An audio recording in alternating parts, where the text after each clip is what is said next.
بسم اللہ الرحمن الرحیم نحمدہ ونصلی علی رسولہ الکریم اما بعد۔ آج 25ویں پارے کا خلاصہ اور مضامین آپ کی خدمت میں پیش کیے جائیں گے۔ اس پارے کی پہلی صورت ہے سورۃ الشورى۔ شورا مشورے کو کہتے ہیں۔ اس صورت میں اللہ تعالیٰ نے صحابہ اکرام کی صفت بیان فرمائی، وَأَمْرُهُمْ شُورَىٰ بَيْنَهُمْ، وہ اپنے معاملات کو باہمی مشاورت سے طے کرتے ہیں۔ تو مشورے کی اتنی اہمیت ہے کہ اللہ تعالیٰ نے اس کی اہمیت کو اجاگر کرنے کے لیے اپنی کتاب میں پوری ایک صورت اس مبارک عمل کی طرف منسوب کی ہے، اور اپنے محبوب صلی اللہ علیہ وسلم کو بھی پابند کیا ہے کہ وہ صحابہ سے مشورہ لیا کریں۔ وَشَاوِرْهُمْ فِي الْأَمْرِ، حالانکہ آپ تو امام الانبیاء ہیں، خاتم الرسل ہیں، آپ کو شاید ساری زندگی کسی سے مشورے کی ضرورت نہ پڑتی، کیونکہ آپ کو براہ راست وحی کے نور سے نوازا جاتا تھا، لیکن پھر بھی آپ صلی اللہ علیہ وسلم کو اس بات کا پابند کیا گیا، آپ کو تاکید کی گئی کہ صحابہ سے مشورہ لیا کریں، اور آپ نے اپنی زندگی کے بڑے بڑے فیصلے صحابہ کی مشاورت سے ہی کیے ہیں۔ مثال کے طور پر غزوہ بدر کے قیدیوں کا معاملہ آیا تو صحابہ سے مشورہ کیا کہ ان کو قتل کر دیا جائے یا فدیہ لے کے چھوڑ دیا جائے۔ اسی طرح غزوہ احد سے پہلے مشورہ ہوا صحابہ سے کہ یہ جنگ مدینہ کے اندر رہ کے لڑی جائے یا مدینہ سے باہر جا کے کفار کا مقابلہ کیا جائے۔ غزوہ خندق سے پہلے مشورہ ہوا کہ اتنا بڑا لشکر کفار کا آ رہا ہے، اس کو کیسے روکا جائے۔ حضرت سلمان فارسی رضی اللہ تعالیٰ نے رائے اور مشورہ دیا کہ خندق کھود کے ہم اپنا دفاع کر سکتے ہیں، اپنے آپ کو محفوظ بنا سکتے ہیں۔ تو ان کے مشورے اور رائے کا احترام کرتے ہوئے آپ صلی اللہ علیہ وسلم نے تمام صحابہ کو حکم دیا کہ خندق کو کھودا جائے۔ اور صرف یہاں تک نہیں بلکہ شریعت کے بعض احکامات میں بھی صحابہ کے مشورے اور رائے کو لیا گیا ہے، اور ان کی رائے پر اللہ تعالیٰ نے شرعی حکم کی بنیاد رکھی۔ جیسے ہجرت مدینہ کے بعد مشورہ ہوا کہ نمازوں کے لیے لوگوں کو کیسے جمع کیا جائے، کیسے اطلاع کی جائے کہ نماز کا وقت داخل ہو گیا ہے اور لوگ نماز کے لیے آ جائیں، تو آپ صلی اللہ علیہ وسلم نے صحابہ کو جمع فرمایا اور مشورہ کیا اس بات کے اوپر۔ تو کسی نے مشورہ دیا کہ ناقوس بجایا جائے، کسی نے کہا کہ آگ کو جلایا جائے جس سے سب کو اطلاع ہو جائے کہ نماز کا وقت شروع ہو گیا۔ لیکن اللہ تعالیٰ نے حضرت عبداللہ بن زید بن عبد ربی ان کو خواب میں دکھایا کہ آذان دی جائے، اور اس آذان کو پھر اللہ تعالیٰ نے شریعت کا حصہ بنا دیا۔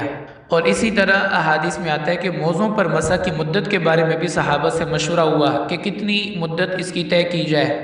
تو مشورے سے طے ہوا کہ مقیم کے لیے 1 دن اور 1 رات کافی ہے، اور مسافر کو 3 دن 3 رات موزوں پر مسح کی اجازت ہونی چاہیے۔ حالانکہ یہ شرعی احکام ہے اور اللہ تعالیٰ وحی کے ذریعے احکامات کو نازل فرما سکتے تھے، اور بہت سارے احکام اللہ تعالیٰ نے وحی کے ذریعے آپ کو عطا فرمائے، لیکن کچھ احکامات شریعت کے ایسے بھی تھے جو مشورے پہ اللہ نے چھوڑ دیے۔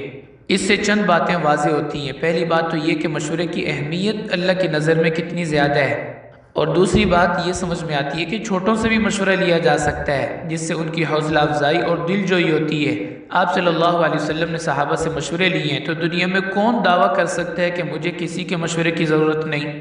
اور تیسری بات یہ کہ صحابہ کی عظمت شان بھی اس امت پر واضح ہو گئی کہ اللہ تعالیٰ نے اپنے محبوب کل جہاں صلی اللہ علیہ وسلم کو ان سے مشورہ لینے کی ترغیب بلکہ تاکید فرمائی ہے۔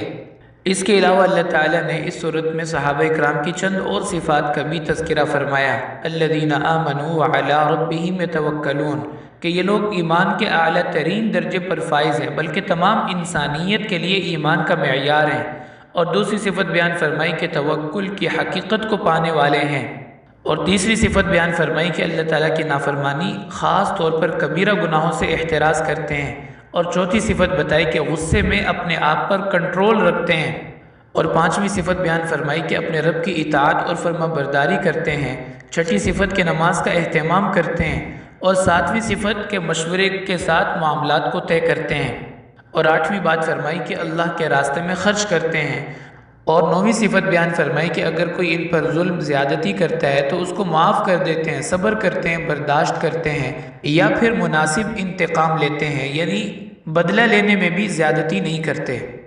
اس کے علاوہ اللہ تعالیٰ نے انسان کی فطرت اور مزاج کو بیان فرمایا، وَإِذَا أَنْعَمْنَا عَلَى الْإِنسَانِ أَعْرَضَ وَنَأَىٰ بِجَانِبِهِ وَإِذَا مَسَّهُ الشَّرُّ فَذُو دُعَاءٍ عَرِيضٍ، کہ جب خوشی یا خوشحالی کی زندگی میں ہوتا ہے تو اپنے رب کو بھول جاتا ہے، اور جیسے ہی غم یا پریشانی آتی ہے تو فوراً لوٹ آتا ہے۔ یعنی انسان خوشی کے لمحات میں فرائض تک نہیں پڑھتا اور پریشانی آتی ہے تو تہجد کا بھی اہتمام کرنے لگتا ہے۔ اس لیے کسی نے کیا خوب کہا کہ خوشیاں سلاتی ہیں اور غم جگاتے ہیں۔ تو یہ بھی اللہ تعالیٰ کا احسان ہے کہ انسان پہ چھوٹی چھوٹی پریشانیاں اور آزمائشیں بھیجتے ہیں تاکہ وہ اپنے رب کی طرف لوٹتا رہے اور بہت دور نہ نکل جائے۔ اس لیے فرمایا وَلَنُذِيقَنَّهُم مِّنَ الْعَذَابِ الْأَدْنَىٰ دُونَ الْعَذَابِ الْأَكْبَرِ لَعَلَّهُمْ يَرْجِعُونَ۔ ہم انسان کو بڑے عذاب سے پہلے چھوٹی چھوٹی پریشانیاں اور آزمائشیں بھیجتے رہتے ہیں تاکہ یہ اپنے رب کو بھول نہ جائے اور قیامت کے دردناک عذاب کا شکار نہ ہو جائے۔ تو دنیا میں چھوٹی چھوٹی پریشانیاں، آزمائشیں، بیماریاں، یہ در حقیقت اللہ تعالیٰ کی طرف سے نعمت ہوتی ہیں، احسان ہوتی ہیں انسان کے لیے کہ وہ اس کو رب کے قریب کرتی ہیں، اللہ کی یاد دلاتی ہیں اور اس کو موقع دیتی ہیں کہ وہ اپنے گناہوں سے توبہ طائب ہو جائے، کیونکہ اگر ایسا نہ ہو تو سارے گناہوں کی سزا آخرت میں ہو، اور آخرت کی سزا تو بہت سخت ہے۔ وَلَعَذَابُ الْآخِرَةِ أَشَدُّ وَأَبْقَىٰ، آخرت کا عذاب سخت بھی ہے اور دائمی بھی ہے۔ اس کے علاوہ اللہ تعالیٰ نے اس صورت میں ملائکہ کی کثرت کو بیان فرمایا۔ تکاد السماوات یتفطرن من فوقہن، ایسا لگتا ہے کہ آسمان ابھی پھٹ جائے گا، جتنے فرشتے وہاں رہتے ہیں۔ اور ایک روایت میں ہے کہ آسمان میں ایک بالشت کے برابر بھی جگہ خالی نہیں ہے جہاں کوئی فرشتہ رکوع یا سجود کی کیفیت میں نہ ہو۔ تو اس بات کو اللہ تعالیٰ نے یہاں پہ بیان فرمایا۔ اور ایک روایت میں آتا ہے کہ فرشتوں کی تعداد اتنی زیادہ ہے کہ بیت المعمور جہاں پہ 7ویں آسمان پہ فرشتے طواف کرتے ہیں، ایک دفعہ جو فرشتہ طواف کر لے قیامت تک اس کی دوبارہ باری نہیں آتی، اور روزانہ 70,000 فرشتے اس بیت المعمور کا طواف کرتے ہیں۔ تو اس سے اندازہ ہو سکتا ہے کہ اللہ تعالیٰ نے کتنی کثیر تعداد میں فرشتوں کو پیدا فرمایا ہے۔ اس کے بعد اللہ تعالیٰ ارشاد فرماتے ہیں قُلْ لَا أَسْأَلُكُمْ عَلَيْهِ أَجْرًا إِلَّا الْمَوَدَّةَ فِي الْقُرْبَىٰ، فرمایا اگر تمہیں دین اسلام کی حقانیت سمجھ نہیں آ رہی تو کم از کم رشتہ داری کا حیا اور قرابت داری کا لحاظ کر کے ہی میری بات مان لیں، کیونکہ انسان کبھی کسی غلط بات کا صرف اس لیے بھی ساتھ دے دیتا ہے کہ یہ میرا قریبی رشتہ دار ہے، تو یہی سوچ لیں کہ یہ ہمارے رشتہ دار ہے، اسی قرابت داری کا پاس رکھتے ہوئے میری بات پر آ جائیں اور میری مخالفت اور تکذیب کو چھوڑ دیں۔ یعنی اگر اللہ کا ڈر نہیں ہے، قیامت کا خوف نہیں ہے، تو رشتہ داری کا ہی لحاظ کر لیں۔ اس کے بعد اللہ تعالیٰ فرماتے ہیں وَلَوْ بَسَطَ اللَّهُ الرِّزْقَ لِعِبَادِهِ لَبَغَوْا فِي الْأَرْضِ وَلَٰكِن يُنَزِّلُ بِقَدَرٍ مَّا يَشَاءُ، اگر اللہ سب کو ہی مالدار بنا دیں تو زمین پر ہر طرف فتنہ اور فساد، قتل و غارت کا بازار گرم ہو جائے۔ ابھی تو لوگوں کے وسائل محدود ہیں، اس کے باوجود بھی اتنی نافرمانی اور اتنا تکبر لوگ کرتے ہیں۔ اگر اللہ تعالیٰ رزق کے دروازے کھول دیتے تو پھر انسان شاید انسانیت سے ہی نکل جاتا۔ اس کے بعد فرمایا وَمَا أَصَابَكُم مِّن مُّصِيبَةٍ فَبِمَا كَسَبَتْ أَيْدِيكُمْ وَيَعْفُو عَن كَثِيرٍ، کہ جو پریشانی، مصیبت، آزمائش آتی ہے عموماً وہ انسان کے اپنے گناہوں کی سزا ہوتی ہے، اور بہت ساری باتیں تو اللہ تعالیٰ ویسے ہی معاف فرما دیتے ہیں، کیونکہ اگر ہر بات پہ اللہ تعالیٰ پکڑ شروع فرما دیں تو کوئی جاندار زمین پر چلنے والا نظر نہ ہے۔ تو عام طور پر جو پریشانیاں، بیماریاں آتی ہیں وہ اپنے گناہوں کی سزا ہوتی ہے۔ اس لیے ایک جگہ فرمایا ظَهَرَ الْفَسَادُ فِي الْبَرِّ وَالْبَحْرِ بِمَا كَسَبَتْ أَيْدِي النَّاسِ، کہ خشکی اور تری میں جو فساد، جو حالات کا تغیر تمہیں نظر آتا ہے وہ انسان کے گناہوں کی سزا ہوتی ہے۔ لِيُذِيقَهُمْ بَعْضَ الَّذِي عَمِلُوا لَعَلَّهُمْ يَرْجِعُونَ، ہم انسان کے کچھ گناہوں کی سزا اس کو دنیا میں دیتے ہیں تاکہ وہ واپس لوٹ آئے اور آخرت کے بڑے عذاب سے بچ جائے۔ اس کے بعد اللہ تعالیٰ نے مشرکین مکہ کے ایک نظریے کی تردید کی ہے۔ وہ کہتے تھے کہ یہ بت بیٹا دیتا ہے، یہ بیٹیاں دیتا ہے، تو اللہ تعالیٰ ارشاد فرماتے ہیں لِلَّهِ مُلْكُ السَّمَاوَاتِ وَالْأَرْضِ، زمین اور آسمان کی بادشاہت اور اختیار صرف اللہ کے پاس ہے۔ يَخْلُقُ مَا يَشَاءُ، اللہ جو چاہتے ہیں عطا فرماتے ہیں۔ يَهَبُ لِمَن يَشَاءُ إِنَاثًا وَيَهَبُ لِمَن يَشَاءُ الذُّكُورَ أَوْ يُزَوِّجُهُمْ ذُكْرَانًا وَإِنَاثًا وَيَجْعَلُ مَن يَشَاءُ عَقِيمًا إِنَّهُ عَلِيمٌ قَدِيرٌ، کہ اولاد دینی ہے یا نہیں، کس کو کتنی اولاد دینی ہے، صرف بیٹے دینے ہیں یا بیٹیاں دینی ہیں یا دونوں دینے ہیں یا کچھ بھی نہیں دینا، یہ اللہ کے فیصلے ہیں، اور اللہ جو بھی فیصلہ فرماتے ہیں خوب سوچ سمجھ کر فرماتے ہیں، اور اس میں اللہ تعالیٰ کی کوئی نہ کوئی حکمت اور مصلحت ہوتی ہے۔ اللہ تعالیٰ جس کو جو اولاد عطا فرماتے ہیں۔ اس کے بعد سورت کے آخر میں اللہ تعالیٰ نے وحی کی 3 بڑی اقسام کو بیان فرمایا۔ وَمَا كَانَ لِبَشَرٍ أَن يُكَلِّمَهُ اللَّهُ إِلَّا وَحْيًا أَوْ مِن وَرَاءِ حِجَابٍ أَوْ يُرْسِلَ رَسُولًا، کہ اللہ تعالیٰ یا تو اپنے نبی کے دل میں کوئی بات القاء فرماتے ہیں، یہ بھی وحی کی ایک صورت ہوتی ہے، یا کسی نبی کو ہم کلامی کا شرف عطا کیا جاتا ہے، جیسے حضرت موسیٰ علیہ السلام کو اللہ تعالیٰ ہم کلامی کا شرف عطا فرماتے تھے، یا پھر تیسری صورت ہوتی ہے کہ فرشتے کے ذریعے اللہ تعالیٰ پیغام بھیجتے ہیں۔ تو عموماً وحی کے نزول میں یہی 3 صورتیں پیش آتی تھیں، تو اس مضمون پر اللہ تعالیٰ نے صورت کو مکمل فرما دیا۔ اس کے بعد ہے سورۃ الزخرف۔ زخرف سونے کو کہتے ہیں۔ اس صورت میں دنیا کی بے ثباتی کو بیان کرنے کے لیے اللہ تعالیٰ نے فرمایا وَلَوْلَا أَن يَكُونَ النَّاسُ أُمَّةً وَاحِدَةً لَجَعَلْنَا لِمَن يَكْفُرُ بِالرَّحْمَنِ لِبُيُوتِهِمْ سُقُفًا مِّن فِضَّةٍ وَمَعَارِجَ عَلَيْهَا يَظْهَرُونَ وَلِبُيُوتِهِمْ أَبْوَابًا وَسُرُرًا عَلَيْهَا يَتَّكِئُونَ وَزُخْرُفًا، کہ اگر اللہ تعالیٰ کو یہ بات پیش نظر نہ ہوتی کہ تمام لوگ کافر ہی ہو جائیں گے، کوئی بھی اپنے اسلام پر برقرار نہیں رہے گا، تو کفار کو دنیا میں اتنا دیتے کہ ان کے گھروں کی چھتیں، سیڑھیاں سب سونے اور چاندی کی ہوتی، لیکن اللہ تعالیٰ نے اتنا رزق کافروں کا نہیں کھولا تاکہ ایمان والے سارے پھسل نہ جائیں، کیونکہ ابھی جو مال و دولت اللہ نے کفار کو دی ہے اس کی وجہ سے بھی انسان کئی دفعہ متاثر ہو جاتا ہے اور تھوڑے فائدے کے لیے اپنے ایمان پر سودا کر لیتا ہے۔ تو اللہ تعالیٰ یہ فرمانا چاہتے ہیں کہ میری نظر میں سونے اور چاندی کی کوئی حیثیت نہیں ہے، میں تو اتنا ان کو دے سکتا ہوں کہ ان کے گھر اور محلات پورے کے پورے سونے اور چاندی کے ہوں، لیکن پھر اہل ایمان کے لیے اپنے ایمان پر ثابت قدم رہنا مشکل ہو جائے گا۔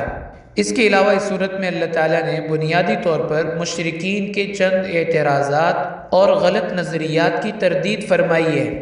پہلی بات فرمائی ام اتخذ مما یخلق بنات واصفاکم بالبنین، اپنے لیے بیٹے پسند کرتے ہیں اور اللہ کے لیے بطور اولاد کے فرشتوں کو بیٹیاں قرار دیتے ہیں، تو یہ کہاں کا انصاف ہوا؟ اور دوسری بات کہ اپنے آپ کو ملت ابراہیمی کا دعوے دار اور جانشین تصور کرتے ہیں۔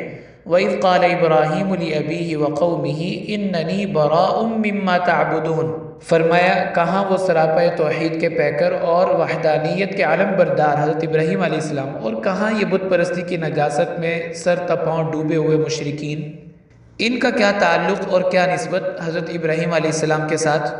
اس کے بعد تیسرا اعتراض ان کا نقل کیا وَقَالُوا لَوْلَا نُزِّلَ هَذَا الْقُرْآنُ عَلَى رَجُلٍ مِّنَ الْقَرْيَتَيْنِ عَظِيمٍ، وہ کہتے تھے نبوت کسی سردار یا مالدار کو کیوں نہیں دی؟ مکہ اور طائف اتنے بڑے شہر ہیں، اتنے قبائل اور سردار ہیں، تو کسی مالدار کو یا سردار کو نبوت دی جاتی، تو اللہ نے اپنا نبی بنانا تھا تو کسی بڑے آدمی کو نبی بناتے۔ تو اللہ تعالیٰ ارشاد فرماتے ہیں میں کوئی ان کا پابند ہوں کہ ان کی مرضی سے نبوتیں بانٹوں یا ان سے مشورہ کروں کو کس کو میں نے نبی بنانا ہے اور کس کو نہیں؟ یہ کون ہوتے ہیں مجھے سمجھانے والے یا میرے معاملات میں دخل دینے والے؟ آگے چوتھی بات فرمائی وَمَن يَعْشُ عَن ذِكْرِ الرَّحْمَنِ نُقَيِّضْ لَهُ شَيْطَانًا فَهُوَ لَهُ قَرِينٌ، کہ دراصل یہ لوگ شیطان کے پٹھو بنے ہوئے ہیں اور اس نے پوری طرح ان کو اپنے جال میں جکڑا ہوا ہے۔ اور پانچویں بات فرمائی کہ ان کو قیامت کے دن اپنے کیے پر ندامت اور پچھتاوا ہوگا، لیکن وہ حسرت کوئی فائدہ نہیں دے گی۔ حتیٰ اذا جاءنا قال یا لیت بینی وبینک بعد المشرقین فبئس القرین، اس وقت تمنا کریں گے کہ کاش جس نے مجھے غلط راستے پر چلایا میں اور وہ اتنا دور ہوتے جس طرح کہ مشرق اور مغرب ایک دوسرے سے دور ہیں، تو اپنے آپ سے بھی متنفر ہوں گے اور اپنے دوستوں سے بھی نفرت اور بیزاری کا اظہار کریں گے۔ اور چھٹی بات فرمائی کہ یہ اتنے جرأت مند ہیں کہ ابو الانبیاء حضرت ابراہیم علیہ السلام پر بہتان لگاتے ہیں کہ انہوں نے ہمیں بت پرستی کی دعوت دی۔ تو اللہ تعالیٰ ارشاد فرماتے ہیں وَاسْأَلْ مَنْ أَرْسَلْنَا مِنْ قَبْلِكَ مِنْ رُسُلِنَا أَجَعَلْنَا مِنْ دُونِ الرَّحْمَنِ آلِهَةً يُعْبَدُونَ، آپ اپنے سے پہلے والے تمام انبیاء سے پوچھ لیں کہ کسی کو اللہ نے بت پرستی کا حکم دیا یا اجازت دی؟ اب سوال یہ پیدا ہوتا ہے کہ آپ صلی اللہ علیہ وسلم پہلے انبیاء سے کیسے پوچھیں، آپ تو سب کے بعد تشریف لائے؟ اس کا جواب یہ ہے کہ پہلے انبیاء پر نازل ہونے والی کتابیں اور صحیفوں کو دیکھا جائے، حالانکہ وہ کتابیں اور صحیفیں صدیوں پرانی ہیں اور بہت سارے مسائل احکامات ان میں تحریف ہو چکے ہیں، لیکن اس کے باوجود بھی اللہ تعالیٰ فرما رہے ہیں کہ آج بھی ان کی کتابوں میں بت پرستی کی اجازت یا شرک کی تعلیم کہیں نہیں ملے گی۔ یہ سراسر جھوٹ ہے جو ابو الانبیاء حضرت ابراہیم علیہ السلام کی طرف منسوب کرتے ہیں کہ انہوں نے ہمیں بت پرستی پہ لگایا ہے، العیاذ باللہ۔ اس کے بعد اللہ تعالیٰ نے ان کے ایک اور اعتراض کا تذکرہ فرمایا۔ سورۃ الانبیاء میں اللہ تعالیٰ نے ارشاد فرمایا تھا کہ یہ معبودان باطلہ اور جن کو یہ پوجتے ہیں ان کو ہم جہنم کا ایندھن بنائیں گے، اور یہ بت ان کے لیے مزید عذاب کے سخت ہونے کا سبب بنیں گے، یعنی یہ جہنم کا ایندھن بنیں گے جس کی وجہ سے جہنم کی آگ مزید گرم ہو جائے گی، اور یہ اپنے پوجنے والوں کے لیے تکلیف اور اذیت کا سبب بنیں گے۔ تو اس پر مشرکین نے اعتراض کیا کہ عیسائی تو حضرت عیسیٰ علیہ السلام کو اللہ کا بیٹا سمجھتے ہیں، ان کی پوجا کرتے ہیں، تو کیا ان کا بھی یہی معاملہ ہوگا؟ اللہ تعالیٰ ارشاد فرماتے ہیں ما ضربوہ لک الا جدلا، یہ صرف آپ کو اپنی باتوں میں الجھائے رکھنا چاہتے ہیں، حالانکہ حقیقت تو وہی ہے جو ہم نے بیان کر دی۔ ان الذین سبقت لهم منا الحسنى اولئک عنها مبعدون لا يسمعون حسیسها وهم فیما اشتهت انفسهم خالدون، کہ جو ہمارے نیک بندے ہیں جنہوں نے شرک کی ان کو نہ تو اجازت دی اور نہ ہی کوئی تعلیم دی، اگر یہ ان کو ہی پوجنا شروع کر دیں گے تو ان کو ہم اپنے عذاب کا نشانہ نہیں بنائیں گے، کیونکہ وہ تو بے قصور ہیں۔ اس کے بعد سورت کے آخر میں اللہ تعالیٰ نے عقیدہ ابنیت کی تردید کی ہے، یعنی اللہ تعالیٰ کا کوئی بیٹا بھی نہیں ہے، کوئی بیٹی بھی نہیں ہے۔ مشرکین اللہ تعالیٰ کی بیٹیاں تسلیم کرتے تھے، اور یہود و نصارہ اللہ تعالیٰ کے لیے بیٹے کو ثابت کرتے تھے۔ یہود کہتے تھے عزیر علیہ السلام اللہ کے بیٹے ہیں، عیسائی کہتے تھے عیسیٰ علیہ السلام اللہ کے بیٹے ہیں۔ تو اللہ تعالیٰ ارشاد فرما رہے ہیں قل ان کان للرحمن ولد فانا اول العابدین، اگر بالفرض والمحال حضرت عیسیٰ علیہ السلام اللہ کے بیٹے ہوتے یا خدا ہوتے تو میں سب سے پہلے ان کی عبادت کرتا۔ حقیقت تو یہ ہے کہ اللہ تعالیٰ کی نہ تو کوئی بیٹی ہے اور نہ بیٹا، نہ ہی اس کو اولاد یا بیوی کی کوئی حاجت ہے۔ اس مضمون پر اللہ تعالیٰ نے اس صورت کو مکمل فرما دیا۔ اس کے بعد ہے سورۃ الدخان۔ دخان عربی زبان میں دھوئیں کو کہتے ہیں، اور یہ آپ صلی اللہ علیہ وسلم کی ایک بد دعا کا اثر تھا اہل مکہ کے لیے۔ اللہم اجعلھا سنین کسینی یوسف، یا اللہ ان کو ایسے قحط میں مبتلا فرما جس طرح کی قحط سالی حضرت یوسف علیہ السلام کے زمانے میں اہل مصر پر آئی تھی۔ تو اس بد دعا کا ایسا اثر ہوا کہ ان کو دن کے وقت بھی تارے نظر آنے لگے، اور آسمان پر جب بھی نظر اٹھاتے تھے بھوک کی شدت کی وجہ سے یوں محسوس ہوتا تھا جسے ہر طرف دھواں پھیلا ہوا ہے۔ فقر و فاقے کی وجہ سے نوبت یہاں تک پہنچی کہ مردار کھانے پہ مجبور ہو گئے۔ پھر آپ صلی اللہ علیہ وسلم کی خدمت میں حاضر ہوئے اور کہا کہ اگر آپ اللہ تعالیٰ سے دعا کریں اور یہ آزمائش ٹل جائے تو ہم آپ پر ایمان لے آئیں گے۔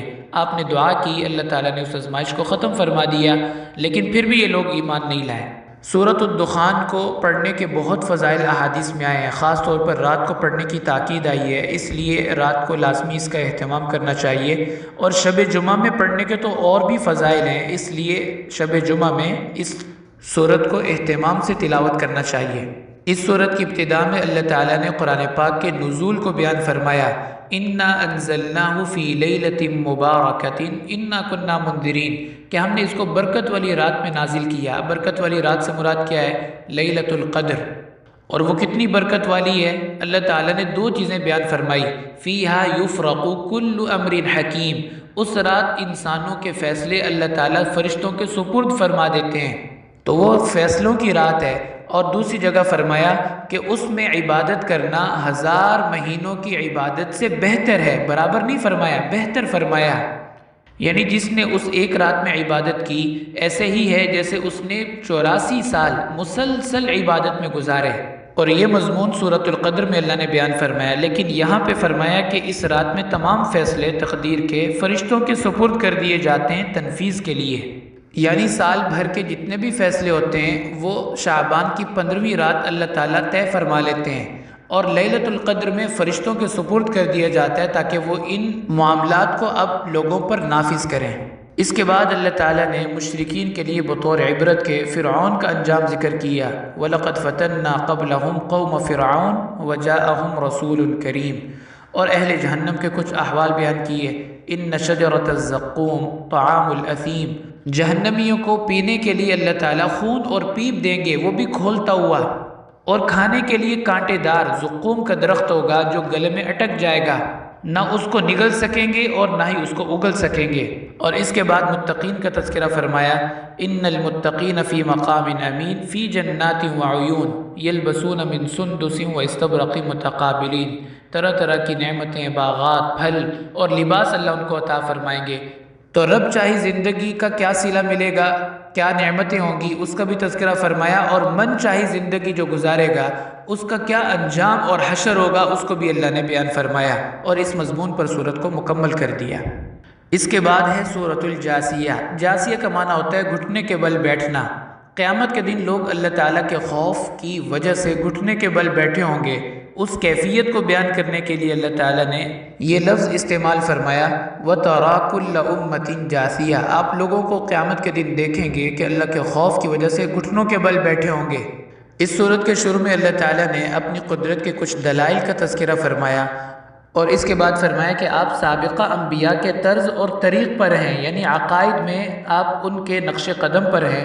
البتہ اعمال کے اندر ہر نبی دوسرے سے مختلف رہا ہے، یعنی شریعت کے جو اصول ہیں وہ سب انبیاء کے ایک جیسے رہے، البتہ فروعات میں کچھ نہ کچھ اختلاف تھا، کیونکہ دین دو چیزوں کا نام ہے، عقائد کا جن کو اصول کہا جاتا ہے، اور اعمال کا جن کو فروع کہا جاتا ہے۔ تو عقائد کے اندر کبھی نسخ نہیں ہوا، کیونکہ عقائد منسوخ نہیں ہوتے، احکام منسوخ ہو جاتے ہیں۔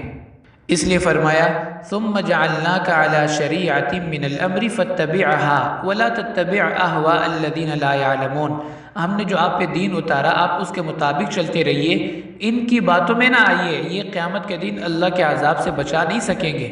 پھر قیامت کا تذکرہ کرتے ہوئے فرمایا وَتَرَى كُلَّ أُمَّةٍ جَاثِيَةً كُلُّ أُمَّةٍ تُدْعَىٰ إِلَىٰ كِتَابِهَا الْيَوْمَ تُجْزَوْنَ مَا كُنتُمْ تَعْمَلُونَ۔ قیامت کے دن لوگ اللہ کے دربار میں گھٹنوں کے بل گرے ہوئے ہوں گے، اور ہر ایک کو اس کی کتاب اور نامہ اعمال پکڑایا جائے گا، جس کو دیکھنے کے بعد انسان کو خود اندازہ ہو جائے گا کہ آج میرے بارے میں کیا فیصلہ ہونے والا ہے۔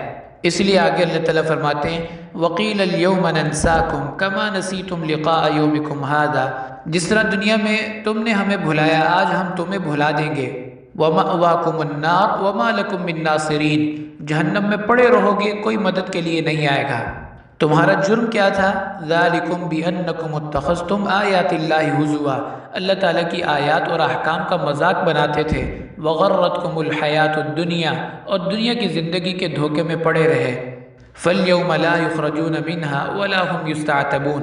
اب تم جہنم سے نہ تو نکل سکو گے اور نہ تمہاری توبہ قبول کی جائے گی۔